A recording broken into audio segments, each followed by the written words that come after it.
camarades, aujourd'hui nous sommes au bureau. Donc voilà, vous voyez de très belles orchidées. Mais comment est-on arrivé à avoir des orchidées aussi belles? Donc aujourd'hui, on a avec nous Béa. Béa qui va essayer de nous expliquer comment déjà les arroser. Bonjour, donc pour avoir ces belles orchidées que vous voyez ici, il faut s'en occuper de la manière suivante.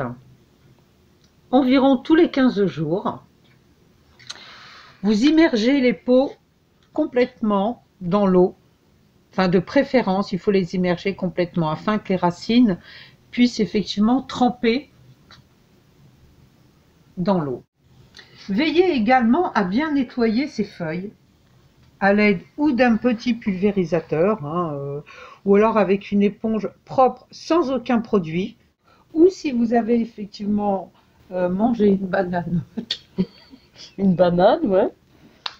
Une banane, C'est vous rigolo, servir mais de la peau. De la peau de banane, de la peau de banane qui est très enrichissante pour la feuille. Mais quel côté de la banane? Le côté taché ou le côté le intérieur. Intérieur de la banane, d'accord. Voilà. Ouais. Alors ça, c'est le top pour vos feuilles.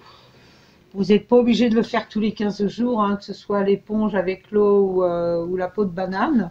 Mais c'est mieux.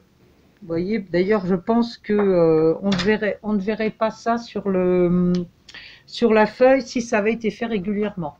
Donc on a besoin de quoi pour tout ça? D'une bassine qu'on a là. Voilà, donc là j'ai pris le maximum d'eau. J'ai été mettre le maximum d'eau dans la bassine. Bon là, effectivement...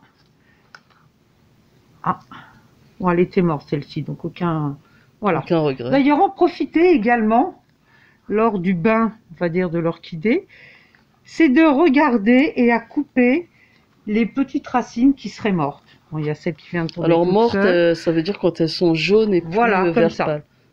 D'accord. Voilà. Ça, il faut enlever. Voilà, ça faut enlever. Donc bon, là, elle n'est pas complètement immergée.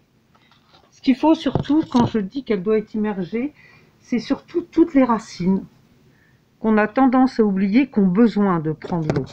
Alors là, on fait avec les moyens du bord. Voilà.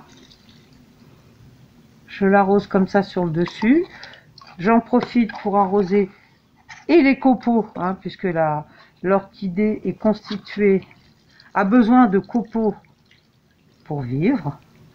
N'oublions pas que l'orchidée vient des forêts tropicales, qu'elle elle-même n'a pas de racines proprement dites, et qu'elle s'entoure autour des arbres. Ah oui.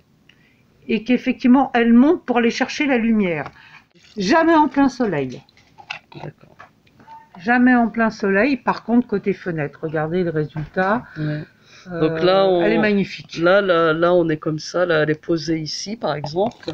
Voilà. Et la fenêtre est là. Voilà. Il ne faut pas qu'elle soit trop près de la fenêtre. Voilà, il ne faut pas qu'elle soit trop près de la fenêtre. Maintenant, si vous ne pouvez pas vous en occuper de la sorte, que ce soit au niveau du bain, au niveau des feuilles, tous les 15 jours, si vous avez des grandes fenêtres comme il y a ici, vous pouvez sans problème la laisser, même au-delà des 15 jours. Il faut mieux moins arroser l'orchidée que trop l'arroser. D'accord. Voilà. Puisque c'est une plante, plus elle va souffrir, plus elle sera belle. Comme une femme. On s'en occupe d'habitude tous les 15 jours, mais nous avons eu l'expérience en mars 2020, lors du premier confinement. Oui. Nous n'avons pas pu nous rendre au bureau pendant 3 mois. Mi-juin à peu près, oui. Voilà, c'était de... 3 mois, on va dire. Environ 3 mois. Les orchidées n'ont jamais été aussi belles. Oui. Alors qu'elles n'avaient pas d'eau, elles n'avaient rien. Par contre, elles avaient, vu qu'il y a des grandes fenêtres dans le bureau, elles avaient de la lumière. Bon, maintenant, nous avons repris nos habitudes. Nous les arrosons, ou plutôt Amel. Une fois par mois. Une fois par mois maintenant. Ouais, maintenant j'ai mis une fois par mois. Donc vous voyez, c'est même plus tous les 15 jours, c'est une fois par mois. Dans la mesure du possible, vous immergez les racines. Voilà. Une fois qu'elle a terminé de prendre son bain, alors au bout d'1 heure, 2 heures, 3 heures, 4 heures, même si éventuellement vous l'avez oublié jusqu'au lendemain matin, quand vous la sortez de l'eau, vous attendez bien que l'eau suis en train de voir que l'eau elle s'arrête de couler. Je suis en train de voir qu'elle est tellement énorme qu'elle a une racine en dessous qui arrive. Et ça voudrait dire qu'il lui faut un autre pot. D'accord.